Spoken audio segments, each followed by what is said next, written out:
Sir നമസ്കാരം. നമസ്കാരം. PV Anwar UDFന് ഏറ്റവും കൂടുതൽ തലവേദനയുണ്ടാക്കിയ ഒരു നിയമസഭാ സാമാജികനായിരുന്നു.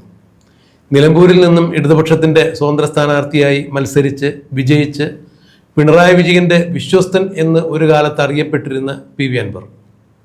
എന്നാൽ പിണറായി വിജയനുമായുണ്ടായ ചില നയ വ്യതിയാനങ്ങളെ തുടർന്ന് CPMന് തന്നെ തീയിട്ടുകൊണ്ട് പിണറായി വിജയനെ വെല്ലുവിളിച്ചുകൊണ്ടാണ് ഇടതുപക്ഷ ക്യാമ്പിൽ നിന്നും PV അൻവർ പുറത്തു പോരുന്നതും പിന്നീട് നിലമ്പൂരിൽ ഉപതെരഞ്ഞെടുപ്പ് നടക്കുന്നതും. അവിടെ ആര്യാടൻ ഷൗക്കത്ത് തെരഞ്ഞെടുക്കപ്പെട്ടു. PV അൻവർ തൃണമൂൽ കോൺഗ്രസ് സ്ഥാനാർത്ഥിയായി മത്സരിച്ചിട്ട് പോലും ഏതാണ്ട് 20,000-ൽ പരം വോട്ട് PV അൻവറിന് അന്ന് അവിടെ നേടാൻ സാധിച്ചു. ഇന്നിപ്പോൾ തൃണമൂൽ കോൺഗ്രസിൻ്റെ ആ PV അൻവർ UDFൻ്റെ ഭാഗമായി നിന്നുകൊണ്ട് ബേപ്പൂരിൽ മുഖ്യമന്ത്രിയുടെ മരുമകനായ പൊതുമരാമത്ത് വകുപ്പ് മന്ത്രി ശ്രീ മുഹമ്മദ് റിയാസ് മത്സരിക്കുന്ന മണ്ഡലത്തിൽ റിയാസിനെതിരെ ഞാൻ മത്സരിക്കാം എന്ന് പറഞ്ഞുകൊണ്ട് ആ മണ്ഡലം ചോദിച്ച് മേടിച്ചിരിക്കുന്നു. സാർ ഉൾപ്പെടെ പല രാഷ്ട്രീയ നിരീക്ഷകരും മാധ്യമപ്രവർത്തകരും പൊതു തെരഞ്ഞെടുപ്പിൻ്റെ ഫലങ്ങൾ പ്രവചിക്കുന്നതിനിടയിൽ അവിടെ PV അൻവർ വിജയിക്കും, മുഹമ്മദ് റിയാസ് 8 നിലയിൽ പൊട്ടും എന്നാണ് പറഞ്ഞിരുന്നത്. അങ്ങനെയെങ്കിൽ PV അൻവർ തിരഞ്ഞെടുക്കപ്പെടുകയാണെങ്കിൽ തീർച്ചയായും UDFൽ നിന്നുള്ള മന്ത്രിമാരുടെ കൂട്ടത്തിൽ PV അൻവർ ഉൾപ്പെടുമോ? അല്ലെങ്കിൽ PV അൻവറിനെ ഒരു കക്ഷി മാത്രമുള്ള UDFൻ്റെ MLA എന്ന രീതിയിൽ മന്ത്രിയാക്കേണ്ടതല്ലേ? എന്താണ് ഒരു മുതിർന്ന മാധ്യമ പ്രവർത്തകൻ എന്ന രീതിയിൽ സാറിൻ്റെ ഇക്കാര്യത്തിലുള്ള അഭിപ്രായം? അതായത് PV അൻവറിനെ പറ്റി വിലയിരുത്തുമ്പോൾ PV അൻവർ എന്നെ വലയിൽ വീഴ്ത്തി ജയിലിലടയ്ക്കാൻ വേണ്ടി പല ശ്രമങ്ങളും നടത്തിയിട്ടുള്ള ഒരാളാണ്. ഒരു കാലഘട്ടത്തിൽ ഷാജൻ സ്കറിയെ കൊടുക്കാൻ വേണ്ടി ശ്രമിച്ചുള്ള ഒരാളാണ്. അല്ല, നമുക്ക് 2ാം നമ്പർ ഇട്ടിരുന്നതാണ്. ഷാജൻ സ്കറിയ 1ാം നമ്പറും ക്രൈം നന്ദകുമാർ 2ാം നമ്പറും.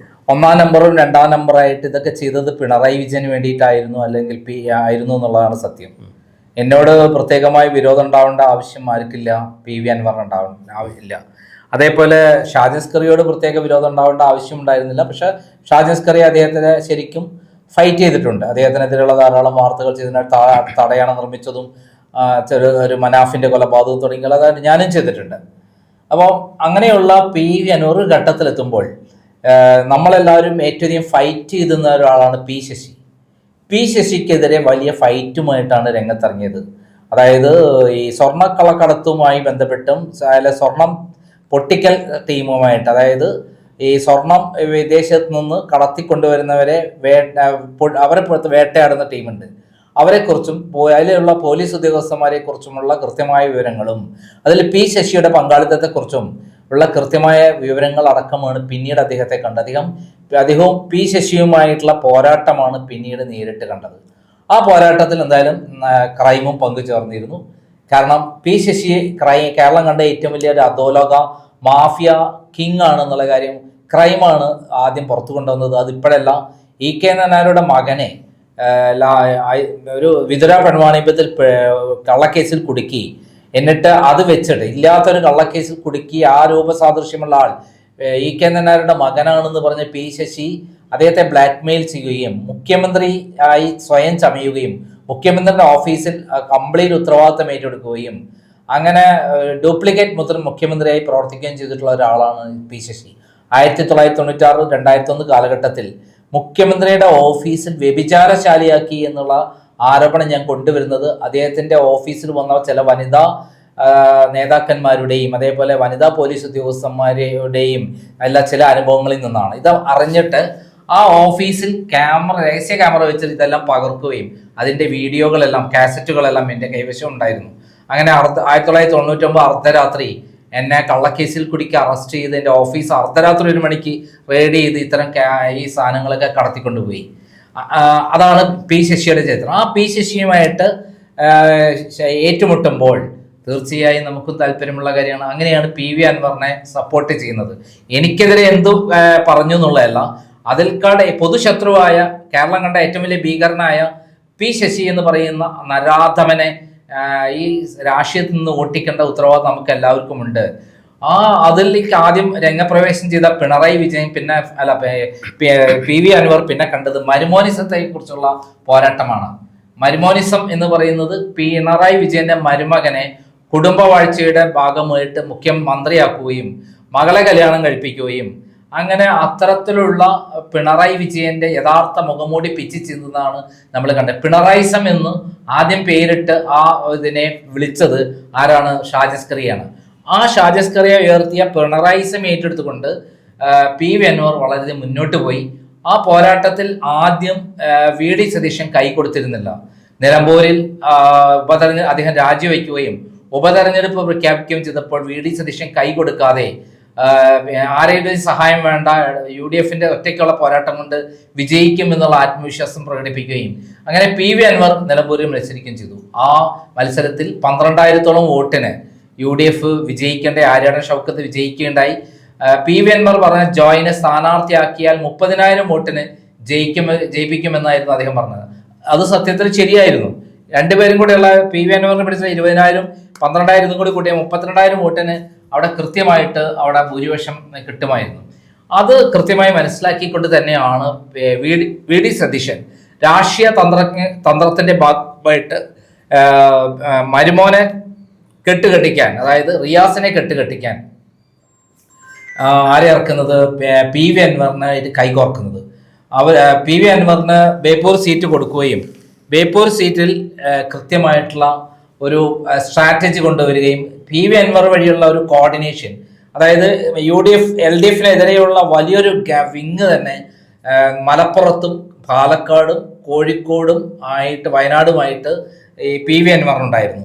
ആ PV അൻവർ ആ വോട്ടുകൾ കൂടി സമാഹരിക്കുക മാത്രമല്ല, യഥാർത്ഥ കുന്തമന മരുമോനെതിരെ തിരിക്കുകയും പിണറായിക്കെതിരെ തിരിക്കുകയും ചെയ്ത ഒരു വലിയ രാഷ്ട്രീയ തന്ത്രമാണ് VD സതീശൻ ചെയ്തത്. VD സതീശൻ കോഴിക്കോട് വന്ന് അദ്ദേഹത്തിന്റെ പ്രചരണത്തിന് വേണ്ടി വന്നപ്പോൾ VD സതീശൻ PV അൻവറിന്റെ കൈ പിടിച്ചുകൊണ്ട് പറഞ്ഞത്, ഇദ്ദേഹം വെറും ഒരു സ്ഥാനാർത്ഥിയല്ല, ഇദ്ദേഹം ജയിച്ചു കഴിഞ്ഞാൽ ഇദ്ദേഹം MLA ആയിട്ടല്ല തിരിച്ചു വരിക എന്നാണ്. അതിനർത്ഥം എന്താണ്? മന്ത്രിയാകുന്ന എന്നുള്ളതാണ്. അദ്ദേഹം ഏറ്റവും നേരിട്ടുള്ള ഫൈറ്റ് നടത്തിയിട്ടുള്ളത് വനം വകുപ്പുമായി ബന്ധപ്പെട്ട വിഷയങ്ങളിലാണ്. ശശീന്ദ്രനെ നഖശിഖാന്ത എതിർത്തിരുന്ന ആളാണ് PV. അതിന് കാരണം നിലമ്പൂരിലും അതേപോലെ മലയോര പ്രദേശങ്ങളിൽ ജനങ്ങൾ അനുഭവിക്കുന്ന പ്രശ്നങ്ങളെ കുറിച്ച് ഗൗരവത്തോടു കൂടി അദ്ദേഹം പഠിക്കുകയും അദ്ദേഹം വയനാട് തുടങ്ങി കാസർഗോഡ് മുതൽ തിരുവനന്തപുരം വരെയുള്ള ഈ ഇത്തരത്തിലുള്ള മൃഗങ്ങളിൽ നിന്ന്, വന്യമൃഗങ്ങളിൽ നിന്ന് ജനങ്ങൾ അനുഭവിക്കുന്ന ദുരിതങ്ങൾ പഠിച്ചിട്ടുള്ള ഒരാളാണ്. അതിൽ നേരിട്ട് അനുഭവിച്ചിട്ടുള്ള ഒരാളാണ് അദ്ദേഹം. കാരണം നിലമ്പൂർ കാടുള്ള പ്രദേശമാണ്, വനമേഖലയോട് ബന്ധപ്പെട്ട പ്രദേശമാണ്. അതിൽ നിരന്തരം അദ്ദേഹം ആരുമായി ഫൈറ്റ് ചെയ്തു? നമ്മുടെ ശശീന്ദ്രനുമായി ഫൈറ്റ് ചെയ്തു. ശശീന്ദ്രൻ സത്യത്തിൽ പിണറായി വിജയന്റെ ഒരു ബിനാമി സ്റ്റാമ്പ് അല്ലാതെ വേറൊന്നുമില്ല. ബിനാമി അദ്ദേഹം മന്ത്രി ചെയ്ത് തന്നെ പിണറായി വിജയന്റെ ബന്ധു ആയതുകൊണ്ടാണ്. അത്രയും വൃത്തികെട്ടവനായ ഒരാളാണ്. മംഗളത്തിന്റെ ഒരു സ്ട്രിംഗ് ഓപ്പറേഷനിൽ ഒരു പെൺകുട്ടിയോട് പച്ചയ്ക്ക് തെറി പറയുന്ന ഒരാളാണ് ഈ ശശീന്ദ്രൻ. അങ്ങനെയുള്ള ഒരാളെ പിണറായി വിജയൻ മന്ത്രിയാക്കി ഇരുത്തി എന്ന് പറയുന്നത് തന്നെ കോഴിക്കോടുകാർക്ക് നാണക്കേടാണ്, കേരളക്കാർക്ക് നാണക്കേടാണ്. പിണറായി വിജയനൊന്നും നാണക്കേടല്ല. കാരണം അദ്ദേഹത്തിന് കൂടെ മതി കക്കാൻ. അതിന്റെ പ്രത്യുപകാരം എന്താണ്? കാട്ടിൽ നിന്ന് വലിയ വർഷങ്ങൾ 10, 500, 300 വർഷമുള്ള പഴക്കമുള്ള മരങ്ങൾ ആരും അറിയാതെ രഹസ്യമായി വെട്ടി അവിടെ നിന്ന് കടത്തിക്കൊണ്ടുപോകുന്ന പരിപാടിയായിരുന്നു പിണറായി വിജയന്. കോടി രൂപയാണ് ഈ കഴിഞ്ഞ 5 വർഷം കൊണ്ട് അദ്ദേഹം വെട്ടിക്കൊണ്ടുപോയത്. അതിനു മുമ്പും ഇതേപോലെ ഒരു നിയമം ഉണ്ടാക്കി 3 മാസത്തേക്കൊരു കോവിഡ് സമയത്ത് ആരും അറിയാതെ വെട്ടിക്കൊണ്ടുപോയിട്ടുണ്ട്. അതിന് കോടിക്കണക്കിന് രൂപയാണ് ആ വഴിക്കും പിണറായി വിജയൻ മുട്ടിൽ ബന്ധപ്പെട്ടിട്ട് ആ മുട്ടിൽ മരമുറിയൊക്കെ അങ്ങനെ ഉണ്ടായതാണ്. അത്തരം ആളുകളോടടക്കം ഏറ്റവും ഫൈറ്റ് ചെയ്യുന്ന ഒരാളാണ് ആര്? ഈ PV അൻവർ. PV അൻവറിനെ പറ്റി നമുക്ക് തടയണ വിവാദം, അതേപോലെ മറ്റു ധാരാളം വിവാദങ്ങളുണ്ട്. പഠിച്ചിട്ട് അദ്ദേഹം ഇപ്പം ഉണ്ടായിട്ടുള്ള VD സതീശന്റെ നേതൃത്വത്തിൽ വരുമ്പോൾ ഇത്തരത്തിലുള്ള അഴിമതിക്കെതിരെയുള്ള ഒരു പോരാട്ടം കൂടി നടത്തുന്ന ഒരു സംഭവമായിരിക്കും കേരളത്തിൽ ഉണ്ടാവുക എന്നാണ് ഞാൻ വിശ്വസിക്കുന്നത്. അങ്ങനെ വരികയാണെങ്കിൽ തീർച്ചയായിട്ടും PV അൻവർ ഒരു മുതൽക്കൂട്ടായി മാറും എന്നുള്ളതാണ് കാണുന്നത്. അത് മലബാർ മേഖലയിൽ പ്രത്യേകിച്ച് മലബാർ മേഖലയിൽ മാർക്സിസ്റ്റ് പാർട്ടിയുടെ അന്ത്യം കുറിക്കാനും അദ്ദേഹത്തിനെ കൊണ്ട് കഴിയും എന്നുള്ളതാണ് ഞാൻ കരുതുന്നത്. പി വി അൻവർ ഈ UDF വരുന്നതിന് മുമ്പ് തന്നെ ഒരു കാര്യം പറഞ്ഞിട്ടുണ്ടായിരുന്നു. അദ്ദേഹം ഒരു യോഗത്തിൽ സംസാരിക്കുമ്പോഴാണ് പറഞ്ഞത്, ഇത്തരം ഈ വനമേഖലയിൽ നടക്കുന്ന വന്യജീവി ആക്രമണത്തെക്കുറിച്ച് ചോദിച്ചു കഴിഞ്ഞപ്പോൾ മാധ്യമപ്രവർത്തകരോട് പറഞ്ഞ്, ഞാൻ ഏതെങ്കിലും കാരണവശാൽ UDF വരികയാണെങ്കിൽ എന്തായാലും അവരെനിക്ക് മുഖ്യമന്ത്രി പദം തരില്ല, ആഭ്യന്തര വകുപ്പ് മന്ത്രി സ്ഥാനവും തരില്ല. അങ്ങനെയെങ്കിൽ ഈ വനം വകുപ്പ് എനിക്ക് വനംവകുപ്പ് മന്ത്രിസ്ഥാനം തരികയാണെങ്കിൽ ഇതെല്ലാം കുറഞ്ഞ സമയം കൊണ്ട് എനിക്ക് പരിഹരിക്കാൻ പറ്റും. വന്യജീവി ആക്രമണത്തിൽ ഇങ്ങനെ മനുഷ്യർ മരിക്കുന്നതും ഈ മനുഷ്യരുടെ കൃഷികളെല്ലാം വന്യജീവികൾ നശിപ്പിക്കുന്നതല്ല, ഇതിനെല്ലാം ശാശ്വതമായൊരു പരിഹാരം പി വി അൻവർ ഉണ്ടാക്കിയിരിക്കും എന്നാണ് അന്ന് പറഞ്ഞത്. അങ്ങനെയെങ്കിൽ അതിൻ്റെ പശ്ചാത്തലത്തിൽ നോക്കുകയാണെങ്കിൽ തീർച്ചയായും ഒരു വനം വകുപ്പ് മന്ത്രി എന്ന രീതിയിലേക്ക് പി വി അൻവർ UDF അധികാരം കിട്ടിക്കഴിഞ്ഞാൽ മാറാനുള്ള സാധ്യത എങ്ങനെയാണ് സാർ നോക്കിക്കാണുന്നത്? അല്ല, അതില്ല എന്ന് പറയാൻ പറ്റില്ല. കാരണം വളരെ എക്സ്പീരിയൻസ് ഉള്ള ഒരു രാഷ്ട്രീയ നേതാവാണ് അദ്ദേഹം ആദ്യം കുറെ വളഞ്ഞ വഴി കൂടെ പിണറായി വിജയന് വേണ്ടിയിട്ട് ഷാജൻ സ്കറിയെ എന്നെയൊക്കെ പൂട്ടാൻ വേണ്ടി സകല പണിയും ഫൈറ്റ് ചെയ്തെങ്കിലും അദ്ദേഹം പരാജയപ്പെടുന്ന കാഴ്ചകളാണ് നമ്മൾ കണ്ടിട്ടുള്ളത്. ഷാജൻ സ്കറിയന്റെ അദ്ദേഹത്തിന്റെ ഓഫീസിന് താഴെ പോയി പോലും വെല്ലുവിളിക്കാൻ തയ്യാറായി. പക്ഷെ അവസാനം ഷാജൻ സ്കറിയന് മുന്നിൽ അദ്ദേഹം മുട്ടുകൊത്തി എന്നുള്ളതാണ് സത്യം. അദ്ദേഹത്തെ നിലമ്പൂരിൽ നിന്ന് അറസ്റ്റ് ചെയ്ത് ഇവിടെ എറണാകുളത്ത് എത്തിച്ച് അദ്ദേഹത്തെ ജയിലിൽ അടയ്ക്കാൻ ശ്രമിച്ചെങ്കിൽ അതിന് മുമ്പായിട്ട് തന്നെ കോടതി ഇടപെട്ട് അദ്ദേഹത്തിന് ജാമ്യം നൽകിയിട്ടുണ്ടായി. അങ്ങനെ സകല ശ്രമങ്ങളും നടത്തിയെങ്കിലും പരാജയപ്പെട്ടു. അതുകൊണ്ട് ഒരു കാര്യമുണ്ടായി, ഷാജൻ സ്കറിയക്ക് വലിയ നഷ്ടമുണ്ടായി. പക്ഷെ ഷാജൻ സ്കറിയ എന്ന് പറയുന്ന ഒരാള് കേരളത്തിൽ അദ്ദേഹത്തിനുണ്ടായുള്ള പബ്ലിസിറ്റി, അദ്ദേഹത്തിനൊരു വളർച്ച അതിലൂടെ ഉണ്ടായി എന്നുള്ളത് സത്യമാണ്. അതിലൂടെ ഒരു പാഠം പഠിക്കേണ്ടതുണ്ട്. ഇത്തരത്തിലുള്ള നിയമവിരുദ്ധമായ മാർഗങ്ങളിലൂടെ ആർക്കാനും വേണ്ടി ഇങ്ങനെ വേട്ടയാടുന്ന പരിപാടി ആദ്യം പി വി അൻവർ നിർത്തേണ്ടതാണ്. എന്നോട് പി വി അൻവർ കോഴിക്കോട് ബേപ്പൂരിൽ മത്സരിക്കാൻ ഇറങ്ങിയപ്പോൾ എന്നെ വിളിച്ചിരുന്നു, എന്നോട് സഹായം അഭ്യർത്ഥിച്ചു. ഞാൻ പൂർണ്ണമായ സഹായമാണ് അദ്ദേഹത്തിന് പ്രഖ്യാപിച്ചത്. കാരണം നമ്മുടെ മാർക്സിസ്റ്റ് പാർട്ടിയിലെ കുടുംബ വാഴ്ചയുടെ ഭാഗമായിട്ടുള്ള ഒരാളാണ് മുഹമ്മദ് റിയാസ്. അദ്ദേഹം കോഴിക്കോട് നമ്മുടെ ക്രൈമിന്റെ ഓഫീസ് ആക്രമിച്ചത് കൊണ്ടും വിലപ്പെട്ട ലാവലിന്റെ രേഖകളും കമല ഇന്റർനാഷണൽ എക്സ്പോർട്ടിംഗ് കമ്പനിയുടെ രേഖകളും എടുത്തു കൊണ്ടുപോയി പിണറായി വിജയനെ ബ്ലാക്ക്മെയിൽ ചെയ്ത് അങ്ങനെയാണ് പിന്നീട് സ്വന്തം മകളെ അടക്കം കല്യാണം കഴിപ്പിച്ച് അദ്ദേഹത്തിന് കിട്ടിയത്. മന്ത്രി ഏതൊക്കെ അങ്ങനെ തന്നെ. അങ്ങനെ ഒരാള് സമൂഹത്തിൽ നിന്ന് രാഷ്ട്രീയത്തിൽ നിന്ന് മാറിപ്പോകേണ്ടത് അത്യാവശ്യമാണ്. അതിന് ഈ പറയുന്ന പി വി അൻവർ തന്നെ മുന്നിട്ടിറങ്ങി എന്നുള്ളതിൽ വളരെ സന്തോഷമുണ്ട്. എന്തായാലും അദ്ദേഹം ഒരു വനംവകുപ്പ് മന്ത്രി ആയി കഴിഞ്ഞാൽ തീർച്ചയായും എക്സ്പീരിയൻസ് ഉള്ള വനം വകുപ്പുമായിട്ട് അദ്ദേഹത്തിനുള്ള അടുത്ത ബന്ധമുള്ള ഒരാൾ എന്ന രൂപത്തിൽ അദ്ദേഹത്തിന് ഇത്തരം കാര്യങ്ങൾ, അതായത് വനംവകുപ്പുമായി ബന്ധപ്പെട്ട ഏറ്റവും അധികം ഇപ്പം ബാധിക്കുന്ന 2-3 കാര്യങ്ങളുണ്ട്. അതായത് സോണുകളുടെ പ്രശ്നം, മൃഗങ്ങളുടെ ശല്യം. ഈ സോണുകൾ എന്ന് പറയുന്നത് നമുക്കറിയാം, ഗാഡ്ഗിൽ റിപ്പോർട്ടിനെ തുടർന്ന് റെഡ് സോണും ഒക്കെ ഉണ്ട്. ആ സോണിൽ ഈ നിർമ്മാണ പ്രവർത്തനങ്ങൾ നടക്കാൻ പാടില്ല. വയനാട്ടിലൊക്കെ അത്തരം ഉരുൾപൊട്ടലൊക്കെ ഉണ്ടായ ആ ഭാഗങ്ങളെയൊക്കെ റെഡ് സോൺ ആണ് ശരിക്കും. ആ മലകളിലൊക്കെ ആൾക്കാർ താമസിക്കുന്നുണ്ട്. അല്ല, തുരങ്കപാത വരെ ഇപ്പോ പുതിയതായി പിണറായി വിജയൻ സർക്കാരിന്റെ ഒരു അതടക്കം കോഴിക്കോട് നിന്ന് മേപ്പാടി വരെയുള്ള തുരങ്കപാത. അപ്പൊ ഇതൊക്കെ ശരിക്കും റെഡ് സോൺ ആണോ അല്ലേ എന്നൊക്കെ ശരിക്കും പഠിച്ച് പ്രകൃതിക്ക് യാതൊരു പ്രശ്നം ഉണ്ടാകാതെ അവിടെ കൃത്യമായിട്ട് മനുഷ്യർക്കോ ഒരു നാളത്തേക്ക് പ്രകൃതി ദുരന്തങ്ങൾ ഉണ്ടാവാത്ത മനുഷ്യന്റെയും പ്രകൃതിയുടെ ആവാസ വ്യവസ്ഥയ്ക്ക് പ്രകൃതിക്ക് എന്ന് പറഞ്ഞാൽ മനുഷ്യരും മൃഗങ്ങൾക്കും എല്ലാവർക്കും ഒരേപോലെ ആവാസ വ്യവസ്ഥയ്ക്ക് ഒരു ദോഷം ഉണ്ടാവാതെ നോക്കേണ്ടത് അത്യാവശ്യമാണ്. ഇദ്ദേഹം കുറച്ച് വളഞ്ഞ വഴി കൂടിയൊക്കെ പ്രവർത്തിച്ചിട്ടുണ്ടെന്ന് നമുക്കറിയാം. അതായത് തടയണയൊക്കെ നിർമ്മിച്ച് വനത്തിനുള്ളിലൂടെ ഇതൊക്കെ ഉണ്ടാക്കിയത് നമുക്കറിയാം. അദ്ദേഹം അത്തരം തെറ്റുകളൊക്കെ തിരുത്തി ഒരു ശരിയായ ഒരു മന്ത്രിയായി ആവശ്യമില്ലാതെ വൈരാഗ്യം പുലർത്തുന്നതൊക്കെ നിർത്തി ശത്രുതാ മനോഭാവമൊക്കെ നിർത്തി, ശത്രുത അല്ലാതെ ഒരാളോട് ഏറ്റുമുട്ടാൻ തെളിഞ്ഞിറങ്ങിക്കഴിഞ്ഞാൽ പി വി അൻവറിന്റെ ഒരു അസുഖമുണ്ട്, ഏതറ്റം വരെയും വെറുതെ ആവശ്യമില്ലാതെ ഫൈറ്റ് ചെയ്യാൻ പോകുക എന്നുള്ളത്.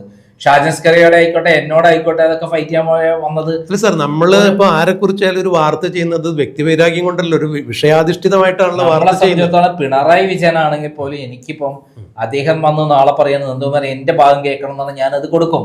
എനിക്ക് അദ്ദേഹത്തോട് വിരോധമില്ല. അദ്ദേഹം ഗുണ്ടായിസം കാണിച്ചപ്പം പോണമില്ല എന്ന് പറഞ്ഞിട്ട് നമ്മൾ നേരിട്ടു എന്ന് പറഞ്ഞത്.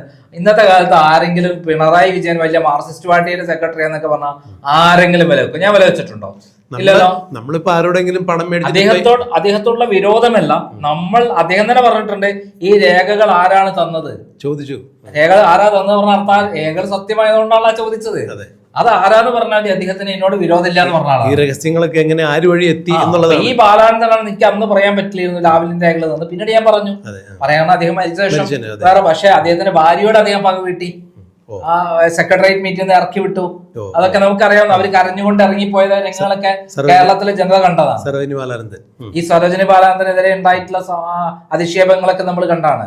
ആ കുടുംബത്തോട് പോലും പിണറായി വിജയൻ വൈരാഗ്യം കാട്ടിയതാണ്. ഈ PV അൻവറിനും അത്തരം സൂക്കടൊക്കെ ഉണ്ട്. അതിന്റെ ഭാഗമായിട്ടാണ് ഈ ഷാജൻ സ്കറിയെ ആവശ്യമില്ലാതെ വേട്ടയാടാൻ പോയി എന്നെ അതേപോലെ വേട്ടയാടി കള്ളക്കേസിൽ കൊടുക്കാനൊക്കെ ശ്രമിച്ചത്. പക്ഷെ നമ്മുടെ ഇവരുണ്ടല്ലോ സിന്ധു ജോയിനെ കൊണ്ട് ആദ്യം കേസ് കൊടുപ്പിച്ചതും ഇദ്ദേഹമായിരുന്നു. അതിലൊന്നും ഒരു വാസ്തവം ഇല്ല എന്നുള്ള കോടതി തന്നെ പറഞ്ഞു.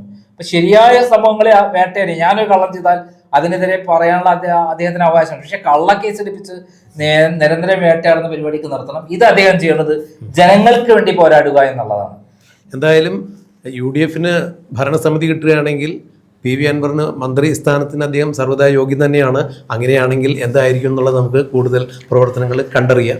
എന്തായാലും അദ്ദേഹത്തിന് കഴിവുള്ള ഒരാളൊക്കെയാണ്, അല്ലാതൊന്നും നമ്മൾ പറയാൻ പറ്റില്ല. ആ കഴിവ് നെഗറ്റീവ് വശങ്ങളിൽ പോലെ പോസിറ്റീവായ വശങ്ങളിലേക്കും രാജ്യ നന്മയ്ക്കും നാട്ടിനും വേണ്ടി ജനങ്ങൾക്ക് വേണ്ടി പ്രവർത്തിക്കണം. ഇല്ലെങ്കിൽ ഞങ്ങൾ മന്ത്രിയായാലും എടുത്ത് അലക്കും എന്നുള്ള കാര്യത്തിലും സംശയമില്ല.